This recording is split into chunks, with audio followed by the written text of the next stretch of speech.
తండ్రి ఈ వారంలో నేర్పించమని అడుగుతున్నాం తండ్రి. ఇదిగో తండ్రి, ఇంకా ఎవరైతే రాలేకున్నారో వారి యొక్క మరి యొక్క దినాన్ని త్వరగా రప్పించమని అడుగుతున్నాం తండ్రి. ఇక్కడ చేరి కూడి ఉన్న ప్రతి ఒక్క బిడ్డను మీరు ఆశీర్వదించండి. నిలబడిన నీ దాసుని తండ్రి, ఇదిగో తండ్రి నీ సిలువను మరుగుపరుచుకొని ఈ వాక్యాన్ని వెదజలుచు ఉండగా తండ్రి, వ్యర్థపోకుండా తండ్రి, ఇదిగో తండ్రి మా మనసును స్థిరపరిచి బలపరిచి మా జీవితానికి అనుగుణంగా నీ వాక్యానుసారంగా జీవించటకు సహాయం చేయమని త్వరలో రాయన్న యేసయ్య నామమున పెట్టి అడిగి వేడుకుంటున్నాం తండ్రి. ఆమేన్.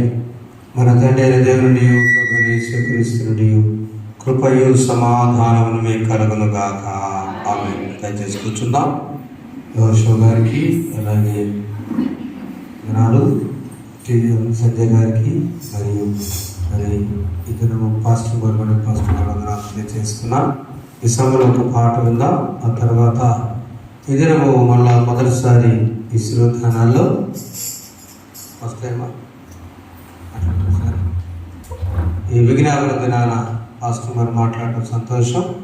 వారు వచ్చి ఇస్తే గంధం వివరించబోతున్నారు. అటు తల్లి గారు వచ్చి ఒక పాట పాడి దేవుని 2 చరణాలు పాడి దేవుని వైపరిచేస్తుగా మనం చేస్తున్నాం. ప్రభునందు ప్రియులారా, చేరిన నెలకి ప్రభునామమున వందనాలు తెలియజేస్తున్నారు. క్రైస్తలో అలా వీడియోలో చూస్తున్న వారికి మొన్నటి దినం మన్నించండి. 2 దినము రిలే ఇవ్వలేకపోయాం కాబట్టి మళ్ళా దినాన నడుస్తుంది. ఇంటర్నెట్ ప్రాబ్లం వల్ల గమనించాలని మనం చేస్తూ ఈ సమయంలో ఒక పాటను విందాం.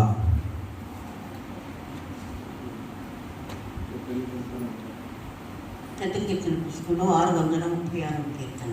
చిన్న కీర్తన పుస్తకంలో నాకు తెలియదు. పెద్ద కీర్తన పుస్తకంలో 636 కీర్తన పాడు. ఎంత జాలి యేసువా ఇంతయని యోగించలేను, ఎంత జాలి యేసువా హానికరుడ హింసకుడను దేవదోషకుడను నేను, హానికరుడ హింసకుడను దేవదోషకుడను నేను,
ఊహించలేని జాలిగిన వాడు ఆయన. వాడు పెద్ద పుస్తకాలు ఉంటాయి, నేర్చుకుందాం. ఈ సమయంలో మాసం గురించి ఎడిదిన అంశము ఎస్తేరు ప్రార్థన. ఎన్నో రోజు ప్రార్థన 8వ రోజు ప్రార్థన లెక్కలో 4వ రోజు. మొదటి ప్రార్థన ఏలియా ప్రార్థన, ఆసక్తి ప్రార్థన. రెండవ ప్రార్థన ఎబ్బేజు ప్రార్థన, వ్యక్తిగత ఆశ గల ప్రార్థన. అది ఆసక్తి, ఇదేమో అవసరత కోసం ప్రార్థన. మూడవ ప్రార్థన హిజ్కియా ఆపదలో ప్రార్థన. 4వ ప్రార్థన ఎస్తేరు ప్రార్థన, ప్రజలందరి కోసం ప్రార్థన. విందాం మీ యొక్క ప్రార్థనను.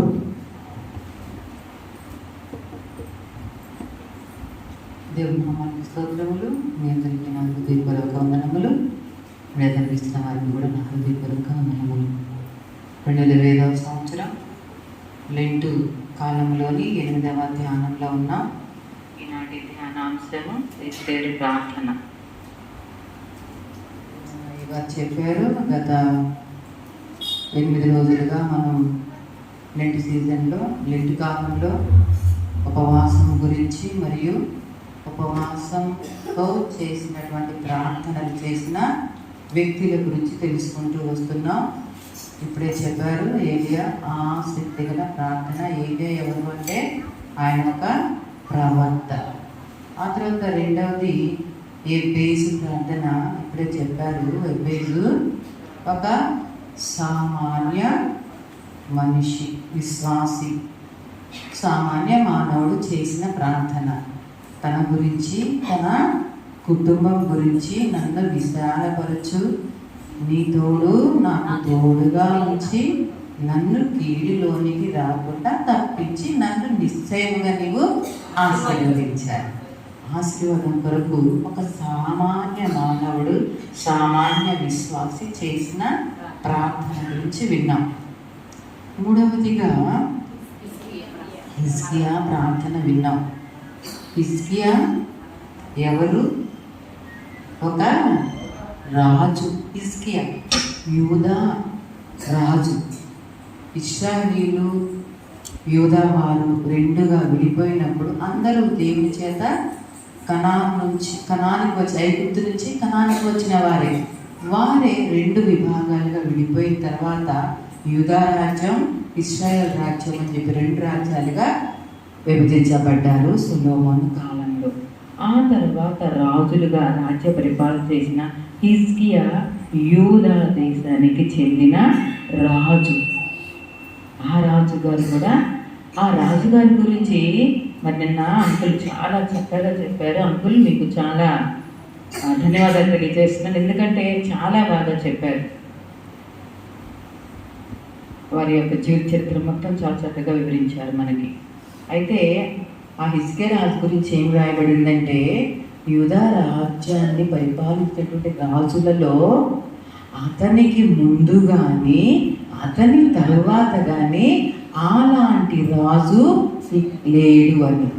అంత మంచి రాజు కూడా ఉపవాసం ఉండి ప్రార్థన చేశారు. అది ఒక మంచి రాజు యొక్క ప్రార్థన గురించి విన్నాం నిన్న. ఇంత గొప్ప రాజు, నీతిమంతుడు, ఒక విశ్వాసి, యథార్థ హృదయంతో ప్రవర్తించి ఆజ్ఞలన్నిటినీ అనుసరించిన, దేవుడు చెప్పిన ఆజ్ఞలన్నిటినీ అనుసరించిన, మోషే ద్వారా ఇచ్చిన ధర్మశాస్త్రంలో ఉన్న కట్టడలను, ఆజ్ఞలన్నిటిని అనుసరించిన గొప్ప మహారాజు, గొప్ప రాజు. ఆ రాజుగారు కూడా ఉపవాసం ఉండి ప్రార్థన చేశారు. తన ప్రాణాన్ని రక్షించుకోగలిగారు. అయితే ఈరోజు హిజ్కియా అయితే తన ప్రాణం కోసం ప్రార్థించుకున్నారు. ఇప్పుడు మనం ధ్యానించేటువంటి ఎస్తేరు చాలా చిన్న కన్యక ముందు, ఆ తర్వాత రాణిగా స్వీకరించబడింది రాజుగారి ద్వారా. ఆ రాజుగారి పేరు ఏం పేరు? ఆ రాజుగారి పేరు, రాజుగారి పేరు అహష్వేరోషు కదా. బబులోను సంస్థానాలన్నిటికీ అధిపతి. ఎవరో చూద్దాం, చూడండి. ఎస్తేరు గ్రంథం 4వ అధ్యాయం 14 నుంచి 17 వరకు ఈరోజు మనం చదువుకున్నాం. ఆమె ఎవరు? యూదుల రాణి కదా, ఆ దేశపు రాణి అహశ్వరోషు. ఎవరు ఆమె? ఎవరి చిన్నది అందలమెక్కి ఉన్నది, అటు ఇటు చూడక అహశ్వరోషు కోటలోకి వెళుతున్నది. అటు ఇటు చూడక అహశ్వరోషు కోటలోకి వెళుతున్నది. పిన్న తండ్రికి లోబడి నడిచిన ఎస్తేరును ఈ చిన్నది. పిన్న తండ్రికి లోబడి నడచిన ఎస్తేరును ఈ చిన్నది. తానేమైనా దేవుని వలన నీరు కూడా వెళుతున్నది. తానేమైనా దేవుని వలన నీరు పొంద వెళుతున్నది. ఎస్తేరును ఈ చిన్నది. ఎవరి చిన్నది అందలమెక్కి ఉన్నది. అటు ఇటు చూడగా అహశ్వరోషు కోటలోకి వెళుతున్నది. ఎస్తేరును ఈ చిన్నది. ఎవరామే? ఎస్తేరు. ఎవరామే? అటు ఇటు చూడకుండా అహశ్వరోషు కోటలోకి సరాసరి వెళ్తుంది. అసలు ఆ రాణి గారి యొక్క చరిత్ర చూద్దాం, చూడండి. 2వ అధ్యాయము, ఎస్తేరు గ్రంథం 2వ అధ్యాయము 6-7 వచనములు. చదవండి.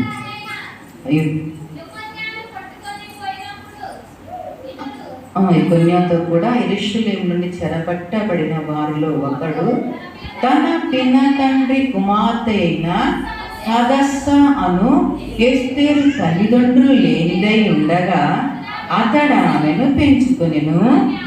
ఆమె అందమైన రూపమును సుందర ముఖమును గలదై ఉండెను. ఆమె తల్లిదండ్రులు మరణము పొందిన తరువాత మొర్దెకై ఆమెను తన కుమార్తెగా స్వీకరించెను. కాబట్టి ఈ ఎస్తేరు యొక్క బ్యాక్గ్రౌండ్, ఆమె యొక్క పాపం జన వృత్తాంతం మనం ఆలోచిస్తే, ఆమెకి తల్లిదండ్రులు లేరు, చనిపోయారు. అయితే తన పెనతండ్రి కుమార్తె అని చెప్పి మొర్దెకై అయిన ఒక యూదుడు తను పెంచుకున్నాడు. ఆమె చక్కగా అందమైన రూపం ఉంది, సుందర ముఖము కలిగిన కన్యక. ఇంకో 2వ అధ్యాయము 17వ వచనంలో స్త్రీలందరికంటే రాజు ఎస్తేరును ప్రేమించెను. కన్యలందరికంటే ఆమె అతని వలన దయాదాక్షిణ్యములు పొందెను.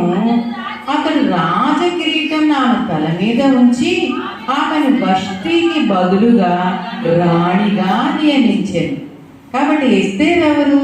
తల్లిదండ్రులు లేకపోయినప్పటికీ, ఆమె ఒంటరిదైనప్పటికీ, ఆమె పెంపుడు కుమార్తె అయినప్పటికీ, తర్వాత ఆమె చెరగొని పోయినప్పటికీ బబులోను రాజ్యానికి తన పినతండ్రి మొర్దెకై పేరు తనతో పాటు అక్కడికి వెళ్ళింది. కన్యకలందరినీ తీసుకొని వెళ్ళారు. అయితే ఆ రాజుగారికి అక్కడ వష్టి కదా, రాజుగారి యొక్క భార్య వష్టి. ఆ రాజుగారి పేరు అహశ్వరోషు. ఆమె అతని భార్య వష్టిని ఎందుకు దించేశాడు రాజుగారు? మనం ఎస్తేరు గ్రంథం చదువుకున్నప్పుడు, ధ్యానించినప్పుడు మొత్తం చెప్పుకున్నాం.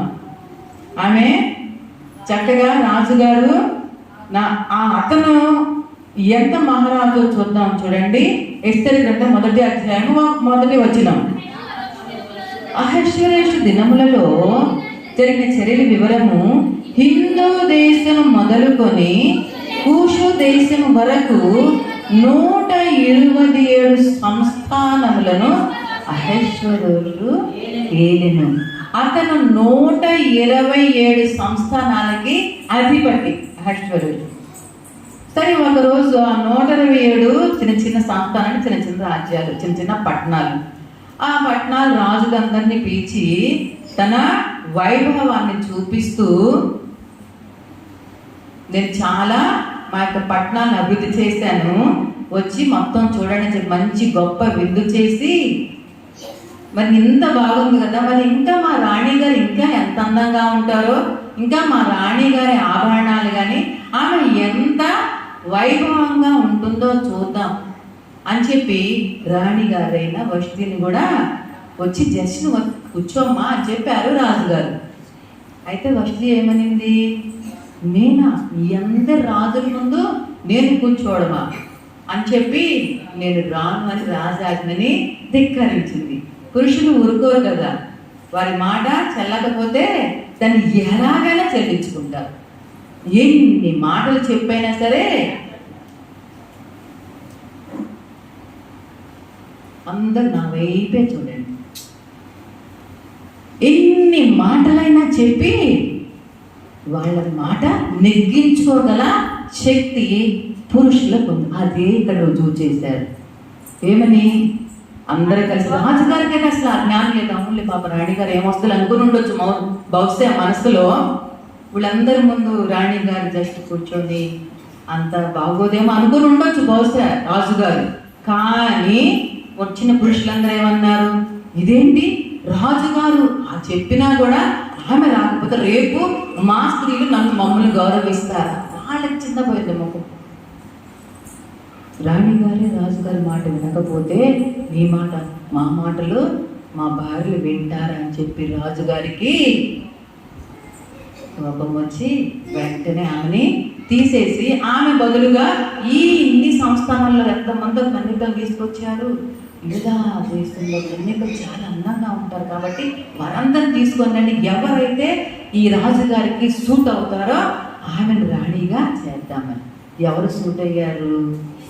ఎస్తేరు దయా దాక్షిణ్యములు పొందింది, అందరి చేత దయను పొందినటువంటి కుమార్తెగా ఉంది, కన్యకగా ఉంది. ఎస్తేరు రాణి అయింది. రాణియే కాదు, ఆమె మహారాణి అయింది. ఎందుకు? 127 సంస్థానాలకి అధిపతి అయిన అహష్వేరోషు భార్యగా మహారాణిగా కిరీటం కూడా పెట్టాడు రాజుగారు. కాబట్టి ఎస్తేరు ఎవరు? ఒక రాణి మహారాణిగా అయింది. మరి మహారాణి అయిన తర్వాత ఏం జరిగింది? ఆమె ఎందుకు ఈరోజు మనం ప్రార్థన గురించి మనం చెప్పుకోవాలి? ఎందుకు ప్రార్థించవలసి వచ్చింది చూద్దాం. 4వ అధ్యాయం 8వ వచనం. వారిని సంహరించుటకై ఆ శూషణలో ఇయ్యబడిన ఆజ్ఞ ప్రతిని ఎస్తేరునకు చూపి తెలుపుమనియు, ఆమె తన జనుల విషయమే రాజును వేడుకొని అతని సమూహమందు విన్నపము చేయుటకై అతని యొద్దకి పోవాలని చెప్పుమనియు దాన్ని అతనికి ఇచ్చెను. ఎందుకు అలా జరిగింది? ఎందుకు ప్రార్థించవలసి వచ్చింది అంటే అక్కడ ఒక సంఘటన జరిగింది. హామాను అని అక్కడ ఆ పట్టణంలో రాజుగారి దగ్గర పనిచేసేటువంటి ఒక వ్యక్తి ఉన్నారు. అతను రాజుగారి దగ్గర ఉన్నాడు. అతను చాలా మంచి కార్యాలు చేసిన అందరూ చెప్తూ ఉంటే అతన్ని రాజుగారి పక్కనే సింహాసనం వేసి అతన్ని కూడా గొప్పగా చెప్తున్నారు అనమాట. అలాగే ఇచ్చేసరికి, ఆయన కొంచెం అధికారం ఇచ్చేసరికి ఆయన గర్వించి ఏం చెప్తున్నాడంటే, ఆ పట్టణంలో ఎంతమంది ఉన్నారో వారందరూ నేను వచ్చేటప్పుడు నాకు నమస్కారం చేయాలి అని చెప్పి ఒక ఆజ్ఞ రాశారు. నాకు నమస్కారం చెయ్యాలి అందరూ. అక్కడ ఉన్నటువంటి వారందరూ కూడా ఇతనెవరు? జస్ట్ రాజుగారి దగ్గర ఉండేటువంటి బంధువులు, లేదా ఒక ఉద్యోగి, లేదా ఒక సంరక్షకుడు. రాజుగారి పక్కనే ఉండేవాడు. రాజుగారు కాదు, రాజుగారి పక్కన ఉండేవాడికే కొంచెం రాజుగారు ఇతను చాలా మంచిగా చూస్తున్నాడు, ఈ రాజ్యాలన్నీ చూడని చెప్పేసరికి అతనికి గర్వం వచ్చేసి ఏం చెప్తున్నాడు? అందరు నాకు బ్రొక్కాలి, నేను వచ్చేటప్పుడు నాకు నమస్కారం చెయ్యాలి అని. అయితే మొర్దెకై ఎవరు? మొర్దెకై అంటే ఎస్తేరు యొక్క తండ్రిగా తీసుకున్నటువంటి తండ్రి, ఆమెను కుమార్తెగా తీసుకున్న తండ్రి మొర్దెకై. అతను మాత్రం వంగడల్లా, నమస్కారం చేయకుండా జస్ట్ నిలబడ్డాడు. ఎందుకు చెప్పండి? ఎందుకు నమస్కారం చేయలేకపోయాడు మొర్దెకై? ఆయన యూదుడు మరియు దేవుని యందు భయభక్తులు కలిగిన వాడు కాబట్టి. ఏంటి ఆజ్ఞలు? మనకు తెలిసిన 10 ఆజ్ఞలు. మొట్టమొదటి ఆజ్ఞ, నీ దేవుడైన యెహోవాను నేను తప్ప వేరొక దేవుడు నీకు ఉండకూడదు. పైన ఆకాశం అందే కానీ, క్రింద నీటి అందే కానీ, భూమి మీద ఉన్న సమస్త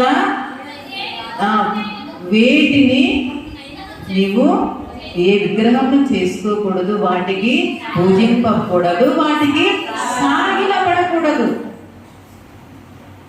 కాబట్టి ఇతనేమో సాగిలపడాలి, నాకు కూడా నమస్కారం చేయాలని హామాను అంటుంటే మొర్దెకై మాత్రం తను వంగలేకపోతున్నాడు. జస్ట్ నమస్తే చెప్పాడు. కానీ ఇతనేంటి వేరుగా ఉంది వీరి ప్రవర్తన. అందరూ చక్కగా చేస్తున్నారు, కానీ ఈ యూదులు మాత్రం. అయితే ఇతని దేశం ఏంటి, ఈయన భాష ఏంటి, అసలు ఈయన ఎవరో కనుక్కోమని చెప్పి హామాను అక్కడ ఇచ్చేది. మొత్తం చదువుకుంటే, మీరు చదువుకోండి తప్పనిసరిగా చదువుతుంది. చెప్తే ఇతను యూదా దేశం నుండి మనం చెరపట్టి తీసుకొచ్చిన వ్యక్తి. అతను మాత్రం వంగడం లేదు, నమస్కారం చేయట్లా.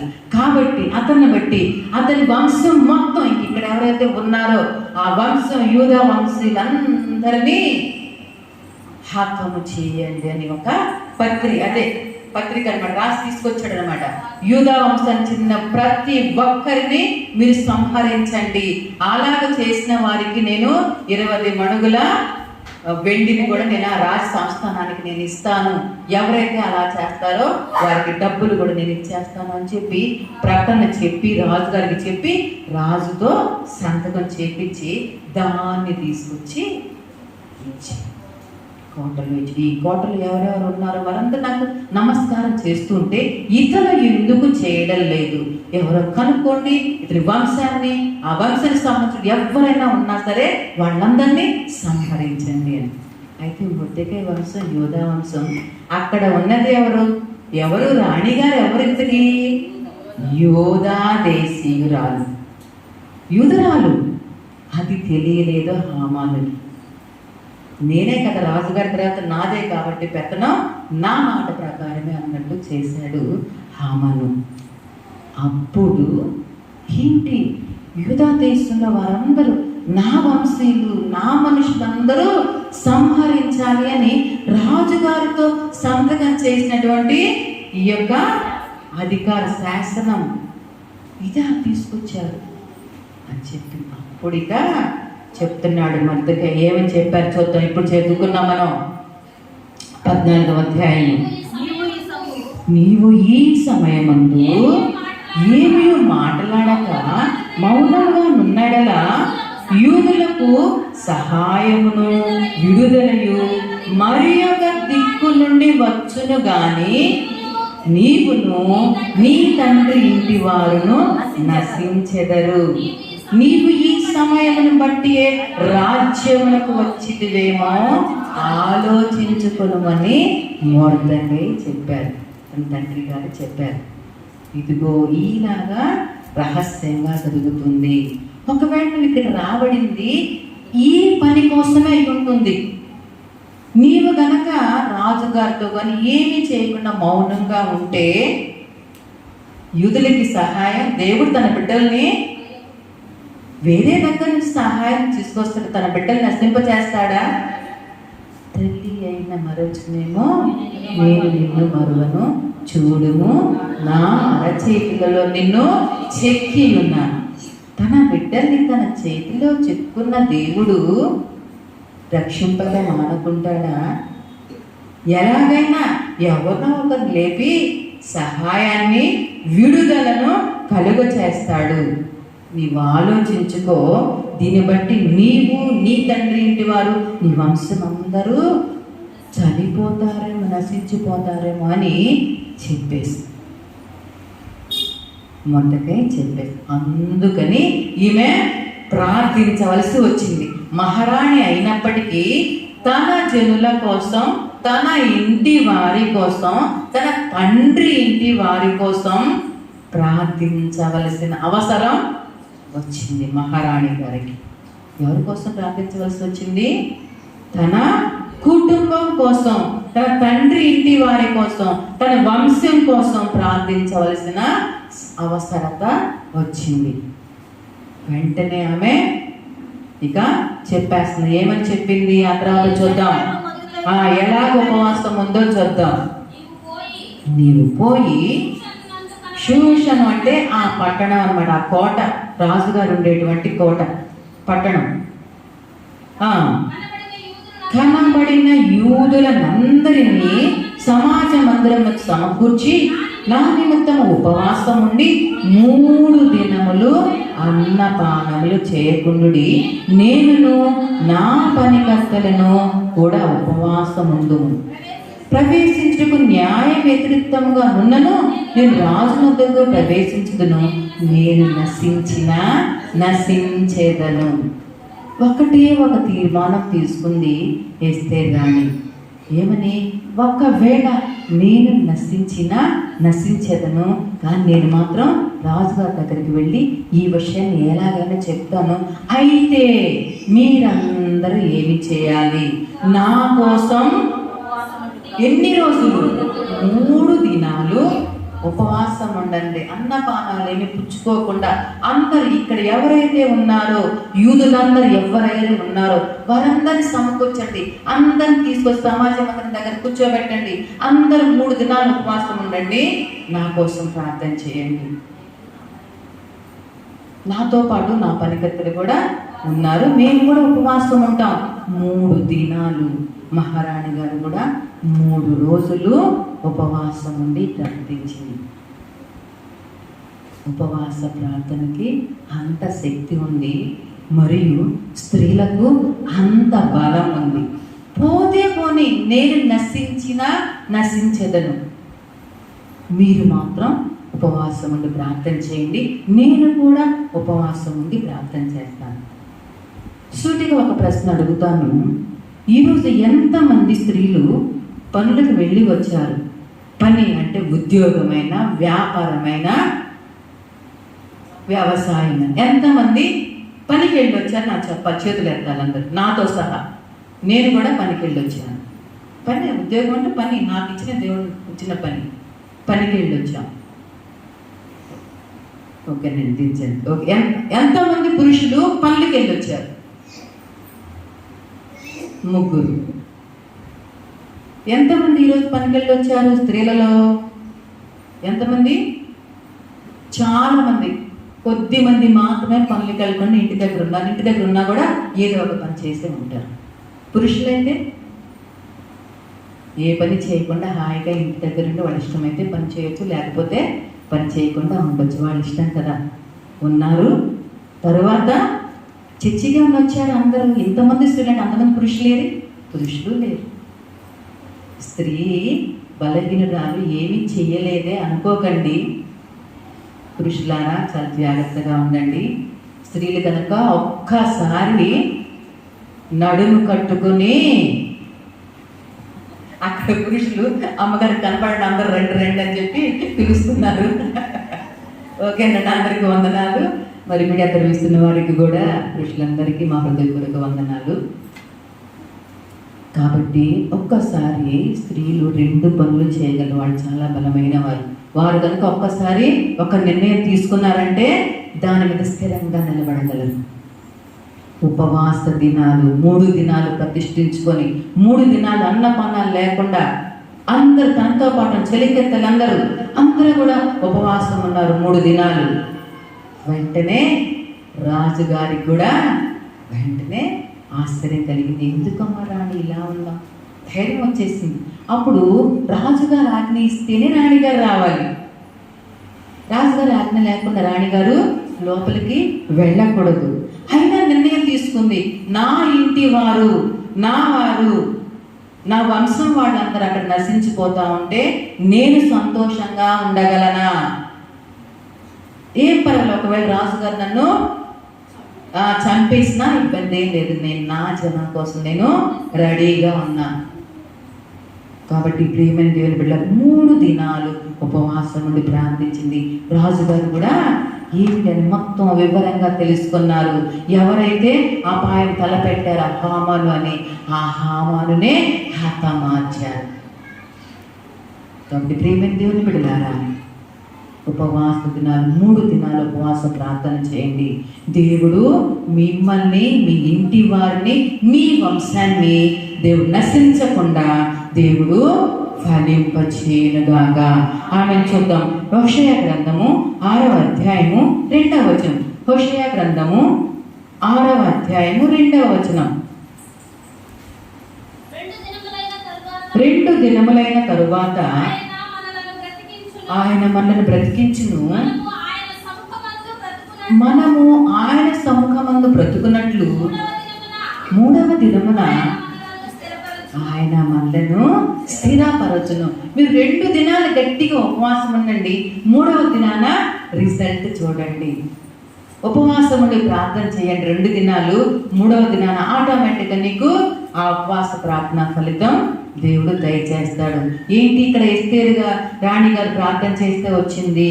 విడుదల, సహాయము. యెషయా గ్రంథం 41వ అధ్యాయము 9-10 వచనములు అందరం చదువుకుందాం. యెషయా గ్రంథము 41వ అధ్యాయము 9-10 వచనములు.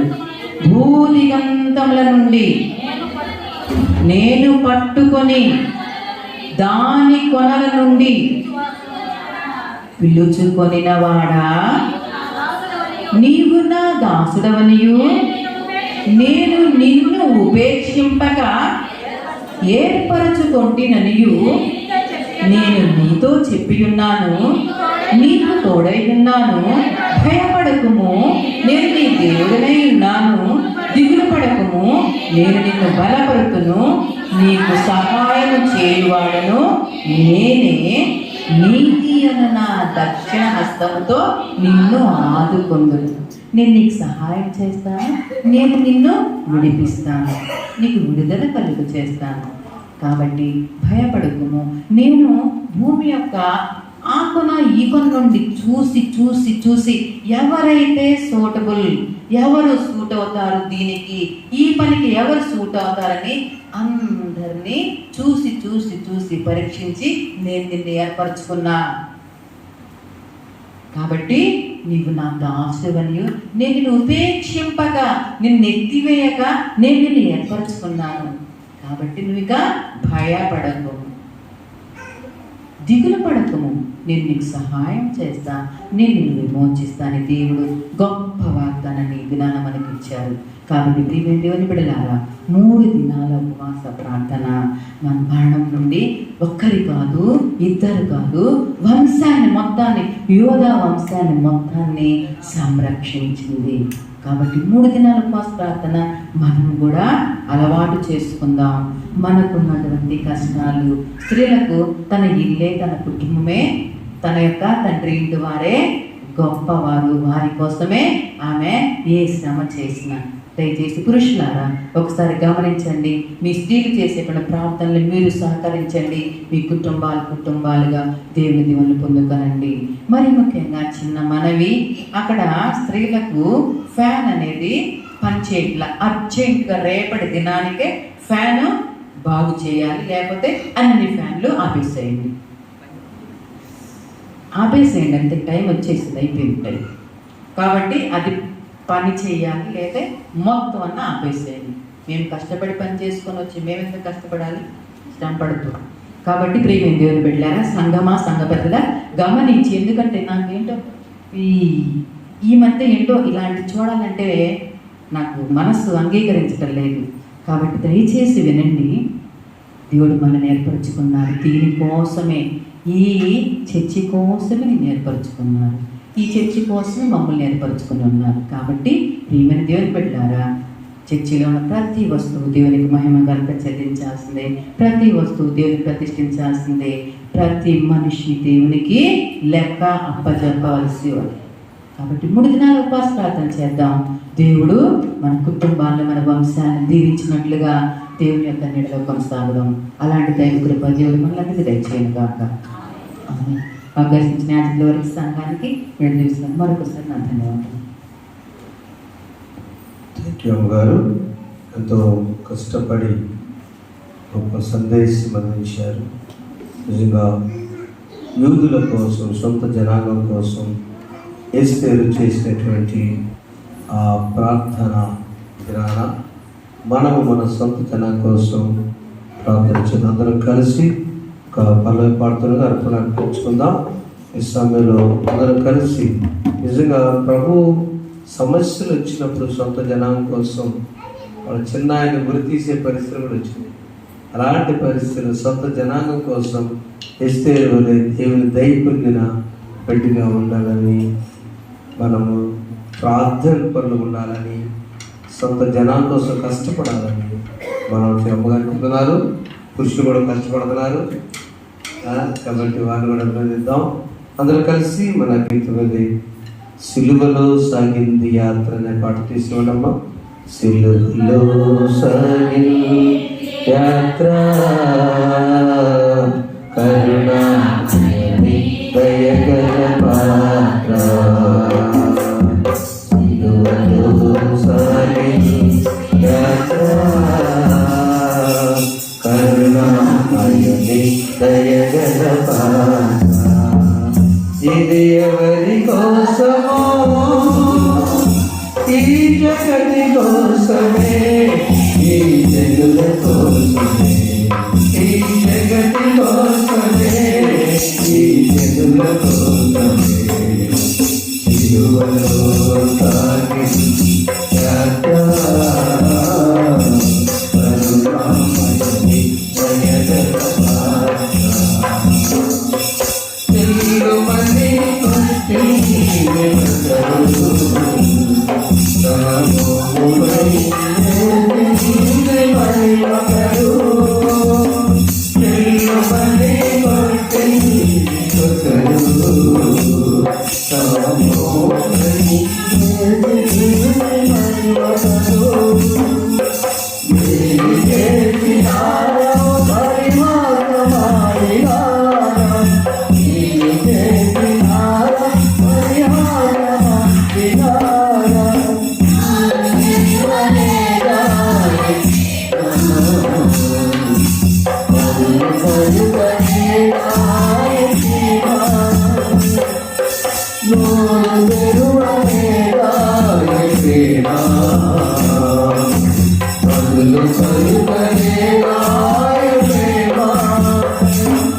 నీ ఉపవాస దినములు ఎవరి కోసం? ఆనాడు ఒక ఇస్తే తను భయపడకుండా ఏమవుతుందో, ఈ రాణి తనం పోతుందో ఏమవుతుందో భయపడకుండా తాను త్యాగానికి సిద్ధపడింది కదా. ఈ సిలువ యాత్ర నీ కోసం, బిడ్డల కోసం, నీ యజమానుల కోసం, నీ యజమానుల కోసం, నీ దీక్ష కోసం, నీ అవసరం కోసం, ఎవరి కోసం అని ప్రార్థన చేసుకోండి. దేవుడు అద్భుత కార్యం జరిగిస్తుంది. ప్రార్థన చేసుకుందాం. పరిశుద్ధుడు తండ్రి మహోన్నతుడు మీకు స్తోత్రం. ఈ రాత్రి వెళ్ళి పాసానికి వచ్చిన సిలువలో సాగింది యాత్ర. తన జీవితం అంతా తల్లిదండ్రులు లేకపోయినా చిన్న ఆయన దగ్గర పెరిగింది. రాణి కాకపోయినా రాణి స్థానం పొందింది. సమస్యలు వచ్చినప్పుడు ఎస్తేరు ఏ విధంగా తండ్రి 3 దినముల ఉపవాసం ఉండి సమస్య పరిష్కారం జరిగింది. ఎవరైతే కీడు తలపెట్టారో వారిని విందుకు ఆహ్వానించి మా శత్రువులను ప్రేమించి ఆహ్వానించే వరకు చేసావు తండ్రి. స్తోత్రాలు. శాశ్వత పరిష్కారం జరిగించి దైవమైన దానిగా ఉంది ప్రభు. మా ప్రార్థనలు నీ దగ్గర నా తండ్రి శ్రేష్టమైన దైవబందే వారి తెలిసే యేసు నామములో ప్రతి వ్యక్తిని తన కుటుంబాన్ని దీవించబడుదురుగాక. ప్రతి ఒక్కరి ప్రార్థన దేవుడు వినబడునుగాక. గొప్ప ఎస్తేరు బలి నాయన స్త్రీలే బలవంతులు కాదు, బలహీనలే, నీలో బలవంతులు ప్రభువానికి ఇస్తాం. పురుషుల వారిని ప్రేమించేవారు వచ్చి, స్త్రీల వారికి విధేయత చూపేవారు వచ్చి, బిడ్డల వారి తల్లిదండ్రులను గౌరవించేవారు వచ్చి, అన్నిటికంటే నీ శిలువ యాత్ర, నీవు సాగించిన యాత్ర స్వజనుల కోసం ఇస్తే మా సొంత కుటుంబాల కోసం మేమందరం ప్రార్థన పడగచ్చి బిడ్డ అర్పణ వృత్తుల ఆశీర్వాదం ఇచ్చేయండి. ఏసునామం వేడుకొని ప్రార్థిస్తున్నాము తండ్రి. ఆమె పరలోకమందున్న మా తండ్రి, మీ నామం పరిశుద్ధపరచబడుగాక, మీ రాజ్యం వచ్చుగాక, మీ చిత్తము పరలోకమందు నెరవేర్చినట్లు భూమి యందు నెరవేరుగాక. మా అందరి మాకు దయచేయండి. ఆయన ప్రార్థన చేసిన వారు మేము క్షమించిన ప్రకారం మా ప్రార్థన క్షమించి శోధన దృష్టిని తప్పించు. రాజ్యము శక్తియు మహిమై నిరంతరం నీవైనవి. ఆమేన్. దేవుని ప్రేమ, ప్రభువైన యేసుక్రీస్తు వారి కృప, పరిశుద్ధాత్మ సహవాసం దేవాలయం చేరిన ప్రతి బిడ్డకును ఈ ప్రాంగణంలో ఉండి ఎంత దూరం వాక్యంతో బిడ్డలకును వారి ప్రాంతం వారికి ప్రత్యేకించి మీడియాలో చూస్తున్న ప్రతి బిడ్డ వారి కుటుంబాలకును తోడయుడును గాక. ఆమేన్.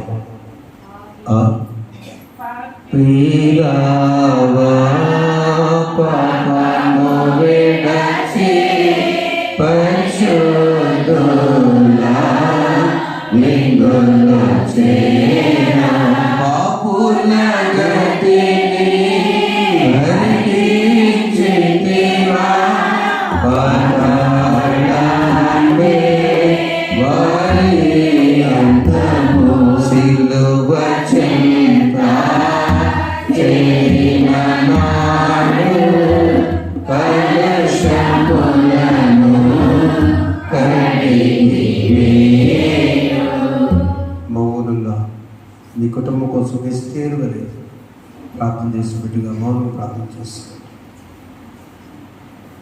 ఒక మొద్దకై వెళ్ళి బాధ్యత గల పురుషుడు అవుతాను ప్రార్థన చేస్తాను.